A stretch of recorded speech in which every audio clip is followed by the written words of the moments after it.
আসসালামু আলাইকুম। আগামী এগ্রো অ্যান্ড ডেইরি লিমিটেডের পক্ষ থেকে সবাইকে জানাচ্ছি শুভেচ্ছা।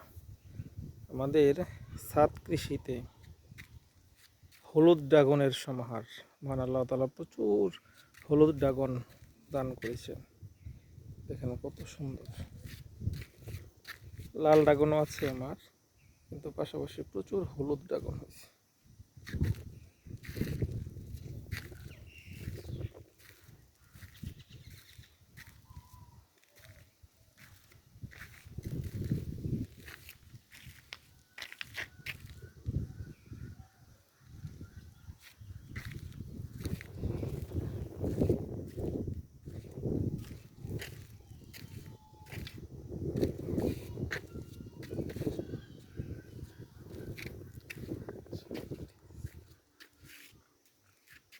ধন্যবাদ সবাইকে। আসসালামু আলাইকুম।